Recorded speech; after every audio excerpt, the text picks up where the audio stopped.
Mobile ফোনের মাধ্যমে পর্নোগ্রাফিতে school শিশুদের আসক্তি চরম পর্যায়ে পৌঁছে গেছে। এক জরিপে উঠে এসেছে এই নিয়ে ভয়াবহ তথ্য। এই অবক্ষয় প্রতিরোধে স্কুল কর্তৃপক্ষের কড়া নজরদারি আর অভিভাবকদের সচেতনতার তাগিদ দিয়েছেন সমাজবিজ্ঞানীরা। ফারাবি হাফিজের অনুসন্ধানী প্রতিবেদন।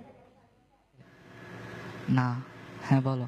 আচ্ছা ঠিক আছে, কালকে দেখা করি। কাগজে কলমে স্কুলে মোবাইল আনা নিষিদ্ধ হলেও বেশিরভাগ ক্ষেত্রেই তা মানা হয় না। ভিডিও অপশন আর ইন্টারনেট সুবিধা মুঠোফোনের ইতিবাচক দিকের বদলে এর খারাপ দিকগুলোই বেশি টানছে স্কুল পড়ুয়া এসব কিশোরদের। কয়েকটি স্কুলের ক্লাস 8-এ পড়া 100 শিশুর উপর জরিপ চালিয়ে দেখা গেছে এদের মধ্যে 76 জনই নিজের মোবাইল ব্যবহার করে, বাকিরা বাবা মা কিংবা বাসার অন্যদের ফোন ব্যবহার করে। এদের প্রেমের বিষয়টিও চমকে দেবার মতো। শতকরা 44% শিশুর জীবনে আগে ভাগেই চলে এসেছে প্রেম।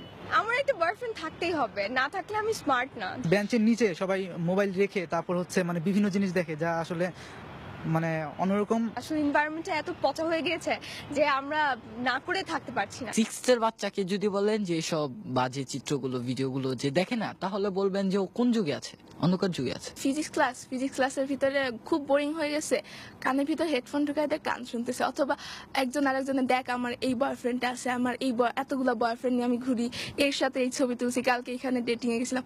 এটা তো আর কোনো ব্যাপার। একজন নিয়ে আসে আর একজন আসে দেখতে থাকে, এই আয় আয় আয়, এটা দেখ এটা দেখ ওইটা দেখ, এটা এত জোস, ওয়াও।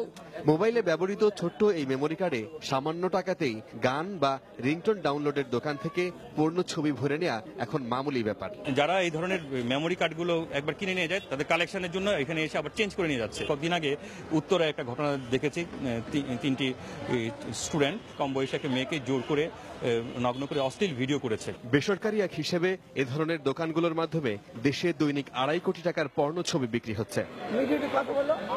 সমাজবিজ্ঞানীরা বলছেন যে অ্যাডিকশনের নতুন মাত্রা এই মোবাইল।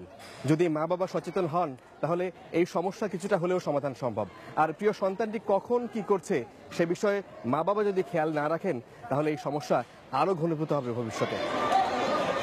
সমাজবিজ্ঞানীরা বলছেন সমাজের প্রতি দায়িত্ববোধ ও আন্তরিকতা কমার কারণেই বাড়ছে ইফটিজিং, যৌন হয়রানি সহ নানান সব অপরাধ। রাষ্ট্র এখানে খুবই কমই গুরুত্বপূর্ণ ভূমিকা পালন করে। পরিবার থেকে আসতে হবে, তার আত্মীয় স্বজনের কাছ থেকে আসতে হবে, তার প্রতিষ্ঠান শিক্ষা প্রতিষ্ঠানের প্রধানের কাছ থেকে আসতে হবে। মোবাইল আসক্তি থেকে কিশোর সমাজকে বাঁচাতে এখনই সচেতন না হলে পরবর্তীতে এর ফল ভোগ করতে হবে মা বাবাকেই। ফারাবি হাফিজ, সময় সংবাদ, ঢাকা।